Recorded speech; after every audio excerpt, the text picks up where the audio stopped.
Bible, if you would. Lamentations, chapter 3. Lamentations, small book in the Old Testament, right after the larger book, Jeremiah. Find that place, we'll turn to it. Now, Lamentations is a sad book in the Bible. That's what the word means, to be sorrowful, to lament. And so it's several chapters of just that, lamentation. But it also is a book with hope. And so we're going to look at both today. Chapter 3, as soon as I get all this situated, and Joe, you can work either way you want. Doesn't matter. Okay. There we go. Your page is about to finish, so let's look at the beginning of chapter 3. I am the man who has seen affliction under the rod of God's wrath. He has driven me away and forced me to walk in darkness instead of light. Yes, he repeatedly turns his hand against me all day long. He has worn away my flesh and skin. He shattered my bones. He has laid siege against me, encircling me with hardship. He's made me dwell in darkness like those who have been dead for ages. And that message of doom and gloom continues, but it doesn't last too long. Look at verse 20 of the same chapter. It says, I continually remember them about what has happened, and I have become depressed. Some of you understand depression. And yet I call this to mind, and therefore I have hope. Because of the Lord's faithful love, we do not perish, for his mercies never end. They are new every morning. Great is your faithfulness. I say, the Lord is my portion. Therefore, I will put my hope in him. Amen. Oh, a long time ago, I believe it was around 1978, Maria and I went to a Billy Graham crusade in Memphis, Tennessee. We attended the School of Evangelism that was attached to that, and we got to hear some of the great preachers of the day. One, who I think is some years now gone to be with the Lord, stood before us, and he said, I'm troubled about something. And when I am troubled about something, I preach on it. And that, that just stays in my mind to hear him say that. He had seen a lot where his church was in the inner city of Los Angeles, California. And so he was working with the issues that presented themselves in the inner city. Well, I'm not troubled so much today, but something has just kept presenting itself to me time and time and time again. When I read my scriptures, this topic has jumped out at me. Today, I have 3 scriptures for you. I don't think that I'll be able to share all 3, but to give you an idea of how widespread this is, they come from Job, they come from Lamentations, and they come from Psalms. And this topic keeps coming back. It is in this newsletter that I was just glancing at one more time. This is a newsletter from Franklin Graham. And in particular, this is the Operation Christmas Child's New Letter. I'll tell you a little more about that in a second. I'm listening on the radio, just out in the truck during the week, and I hear stories, at least twice, that have to do with the same thing. And what I'm hearing that keeps coming back time and time and time again is the reality that Christians, or I could say good people in general, but Christians have problems in this world just like other folks do.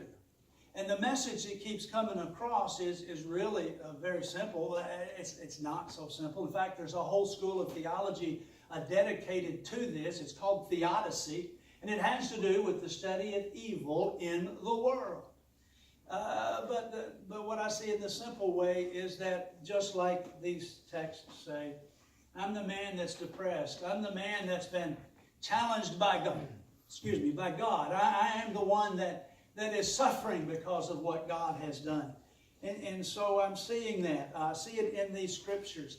In fact, in the Common English Bible, when you look at the one in Psalms, it's in chapter 119, I believe it's verse 25. It's got really cool modern English. It says, my life is in the dirt. And I keep thinking maybe some people would understand that emotion, that feeling. I'm in the dumps. I mean, it's terrible right now. And if we're honest, those of us who are not there right now can remember when we have been. And because those of us that have been and maybe are now, we know that if we live long enough, and we'll be there again, won't we? And that this is the psalmist just being honest, and the common language is just simply saying, right now, my life's in the dirt. Or as Jeremiah said in Lamentations, I'm depressed. God has done all these things to me. It's all around. That's what I saw in this newsletter, because there's a picture on this. I know you can't see it, but there is a bridge. It's not a real long bridge, but it's going over some lowlands. If you were in West Kentucky and saw the bridge that goes across the county there just before they hit the bridge over the Ohio River, there's a long bridge. You're not over the river, but you're over wetlands. And that's what we have here, because there's a small stream. But the bridge goes a great distance beyond the stream. And they are crossing over from the country of Venezuela across this bridge into the country of Cambodia.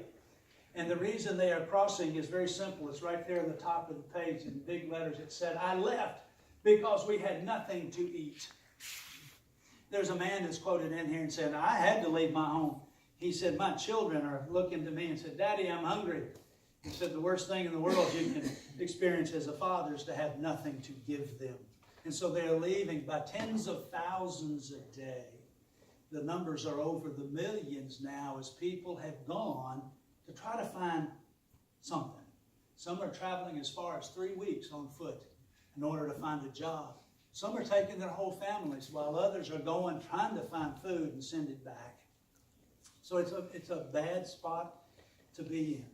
I was listening the other day on the radio, and they were doing interviews with people from California. Are you aware of the fires that have been over in California? There's one in the south, there's one in the north. The one up north has taken a city named Paradise. And they had the mayor of Paradise on, and they were interviewing him and asking him about his town. It's not a large town. I think they said about 6,000 people in that community. He said it's gone. Now, I've seen devastations of hurricanes and devastations of tornadoes, but there's something left. He said there's maybe 3 or 4 houses left. He said the downtown business district's gone. There's nothing here. And then he said what was for a preacher a very, very deep statement. He said, there's no place in paradise to stay. And you know, I'm making references to Scripture and to heaven and to paradise. And I really want to preach sometime. There is a place in paradise for you. But he's saying this, there's no place in paradise to stay. What a sad thing. And then I heard that followed up by another interview. It was a dear lady. She was elderly. And I'm surprised they kept the interview, because she was saying not only had she lost everything, but she lost her church and her home. And she said, that's all right, I'm going to church somewhere else. And she was saying through the interview, we've lost everything, but our hope and our faith is still true in God. We're not giving up.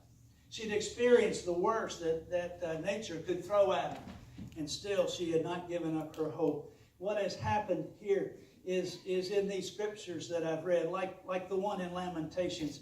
He is coming out and just saying what we're afraid to say today. Let me read that first few sections again. I'm the man who's seen affliction under the rod of God's wrath.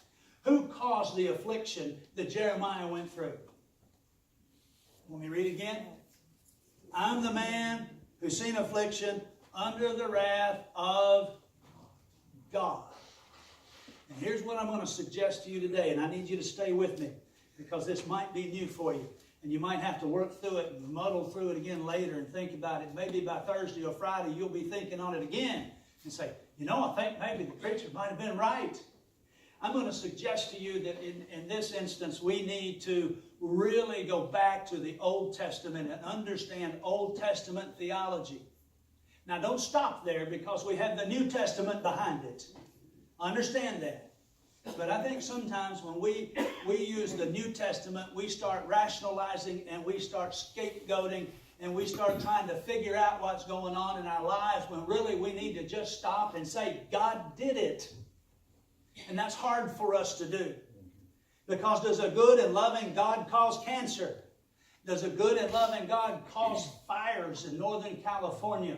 Does a good and loving God allow people in a third world nation, or virtually there, Venezuela I guess now qualifies, does he allow them to be hungry and have to walk 3 weeks to hope to find a job to feed the boys and girls? Does a good God do that?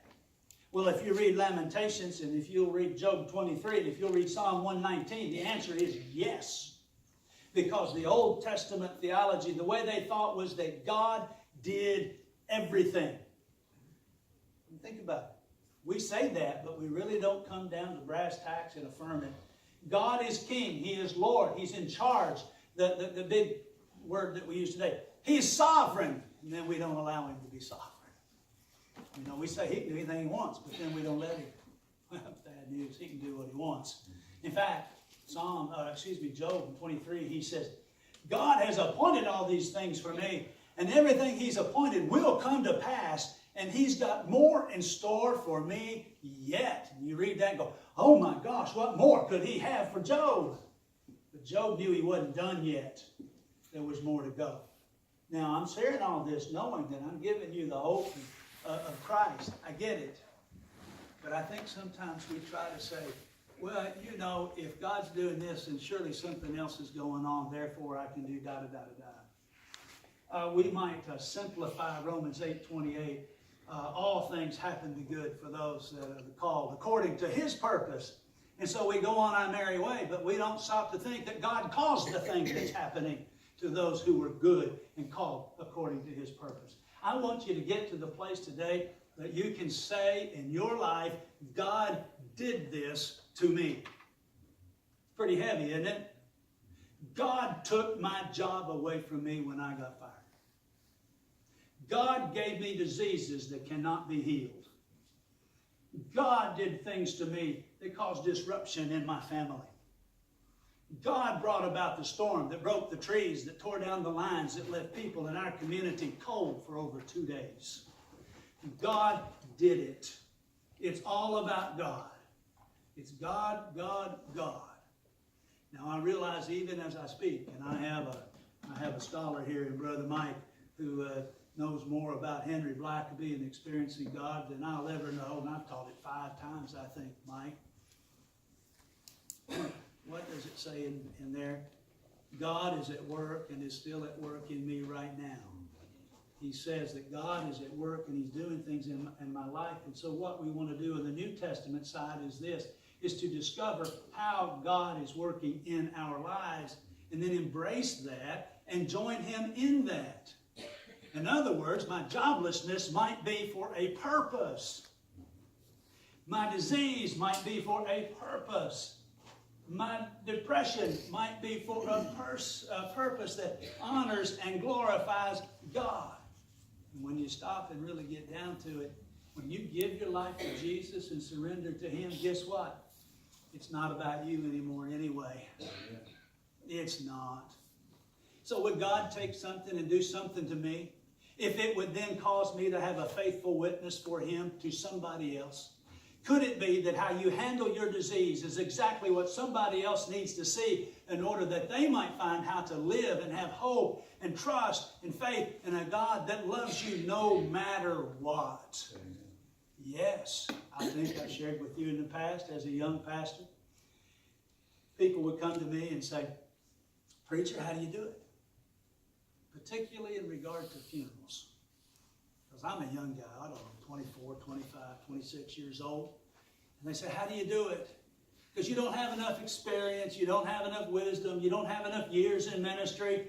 How do you understand what they're going through? And I could just look at them and say, no, I don't have enough years or wisdom, but I've got experience. And so I was able to take something that was bad in my life and turn it around and then help other people with it.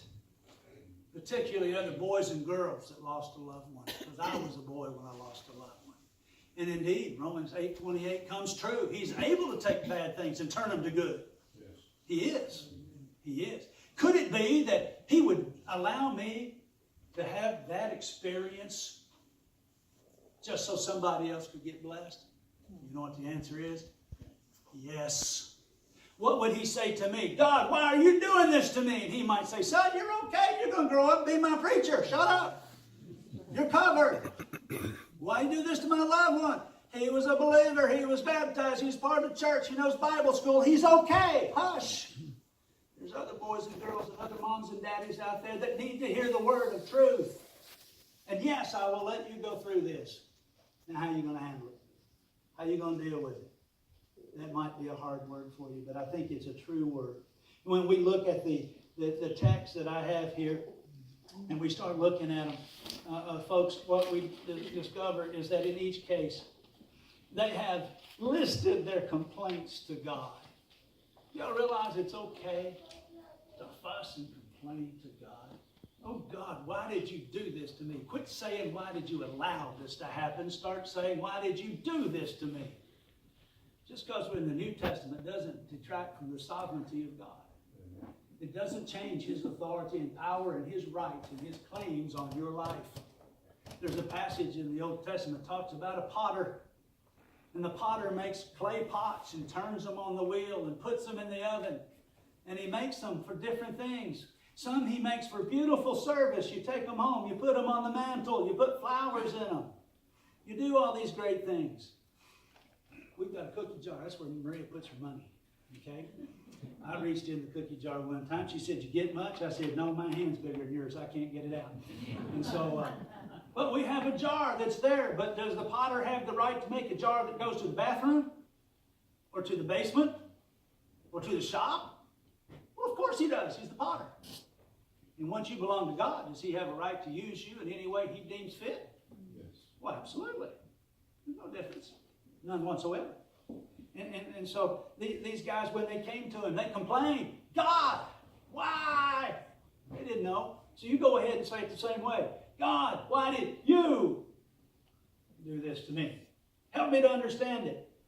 And they did this. They listed their complaints. In Job, he says, God is not there. He calls out to Him. There's no response. He seeks God. No answer. And yet, he knows enough to know that it was God who did this. Don't get caught up in this, well, God allowed the devil to do it. Read chapter 1, chapter 2, when all the bad things are happening. Job just goes right past the devil. He doesn't count. He goes to God. We should too. Okay? And so he says, God is not there. That's his complaint, at least in that chapter. In Lamentations, we see the actions of God are the complaint. He wore away my flesh and skin. He shattered my bones. He laid siege against me. He encircled me with bitterness and darkness. He made me dwell in dark places. He walled me in. I can't escape. He weighed me down with chains. Even when I cry out and plead for help, He rejects my prayers. You ever been there? I suspect a lot of you have. He's a bear waiting in ambush, a lion in hiding. He forced me off my way. He tore me to pieces. He left me desolate. He set me as a target for his bow. I'm a laughing stock to all my people, mocked by their songs. And he filled me with bitterness. And he sated me with wormwood. He ground my teeth on gravel. Anybody gone to God and told him the truth? He did. He did. And so what he's saying is that it is God's actions that have left him in this place. And if you go over to the Psalm 125, it's Dayan. That's the subheading. It's the Hebrew letter Dayan. You'll find it there. I think it's 23, 22. And you will find there that the psalmist is saying that he's been experiencing grief. We've all had grief from time to time. But he's added to it deceit. You ever had anybody lie about you? You ever had bad things happen at work because people didn't tell the truth and you've been tricked and abused? That's what he was dealing with. And so these people take their complaints straight to the Lord. And I want you to take yours to the Lord as well. And let you know and talk to God about what He is doing in your life. Now, each of these three texts also have an answer to the situation. And I read the one in Lamentations. I read it. The Lord's love is faithful. And you got to understand that when we read faithful love, it's because we don't have the right words in English to depict the word that's actually in the Hebrew language. They have one word for His faithful love, His enduring love, His kindness, the one that never gives up. In the New Testament, agape helps us understand it a little better. But in the Old Testament, It's his hesed, his forever faithful love. And so we need two words and sometimes more to describe how wonderful God's love is. Because of that continuing, wonderful, faithful love, we don't perish. You hear what he's saying? No matter how bad it is, it could be worse. I was in the hospital visiting a church member. He had had a farm accident. One of those big round hay bales fell off the spike in the front of his tractor, and it rolled down the tractor and across him, and he snapped his neck. We thought for 2 years his neck was broken. It turned out it wasn't, but the results were the same. He was paralyzed from the top of his shoulders down. And so he was at the rehab center, Fraser, there in Louisville for a long time. And I would go in and he couldn't move. And people would have to feed him. And eventually they got him to the point where they could tape somewhere or another affix a spoon to his upper arm. And he was figuring out how he could come down and actually get his own food. I don't know how he did it even to this day. I don't know. But he was there for a long, long time. And I felt so sorry for him until one day I was sitting in the room visiting him. And I watched the wheelchair go down and I saw the man with no arms and no legs. He couldn't tape a spoon to the top of his arm. And I learned right there that as bad as it was for my friend Charlie, it could be worse. Even this biblical writer knows it could be worse. But thanks to God's faithful love, we're still here. And your mercies are new every morning. Great is your faithfulness. The answers are right here. And so in Lamentation, the answer is God's love. Hang on to God's love. It's not the absence of love that caused the hardship in your life. It's the directive of a God who's got a bigger plan, a bigger picture. Some of you have faced this in one way or another. Some of you have only seen it in the movies. Some of you have lived in fear of it. But you think about a commander who has to send his men into the battle knowing that they're going to die. Does he love them any less? No, he might love them more. But the big picture is these men have to go. And he has to say, charge! And they go. Did he hate them because they had to die, because he put them in harm's way, because they would be injured? Not at all. Folks, God has a big picture. Yes.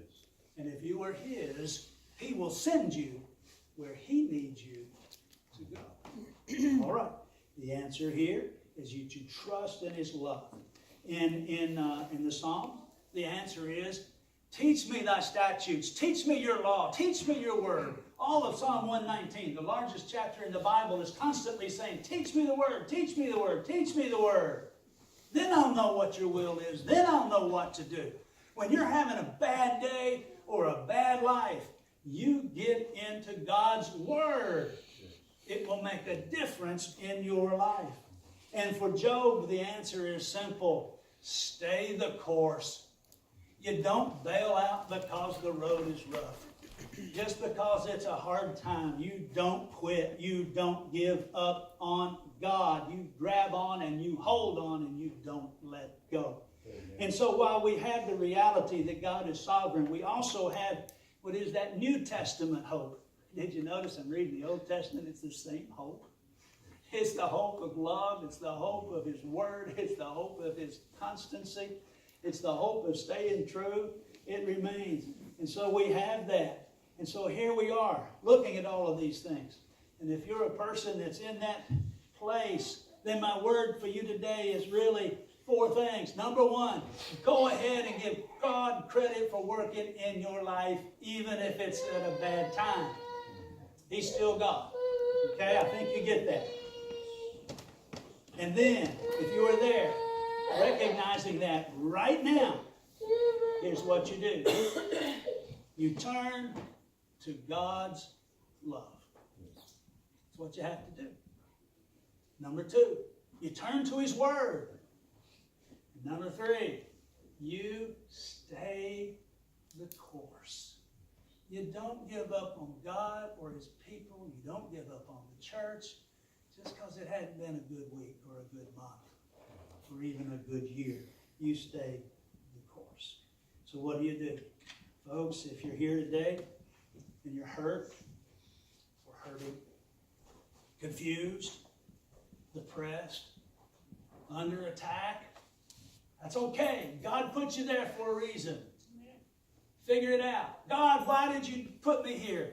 This is where I am now. How can I make it work for you? You can't get any more Blackaby than that. You discover where God is at work and you join Him in it. And if you're in the hospital this week, maybe that nurse needs to hear a good word from you. Maybe your doctor needs to be witnessed to. Maybe the guy in the bed next to you is antagonistic and angry and upset. And he put you there on purpose. Discover where God is working in your life. And accept and admit that it is He that is at work. And then stay true to Him. Don't give up. Read the Word. And accept His love. A tough word. But guys, we are not exempt just because we are Christians. In fact, we may actually be sent into the danger zones more than if we were otherwise. Some of you daddies coach, you moms too, but daddies will know when my kids played ball and I got to be the umpire or the referee. You know who I called out the most on strikes? My kids. Because I would never be called guilty of showing favoritism. Maybe it's that way with Christians. God puts us out there to do His work without favoritism. So turn to Him. Let's pray.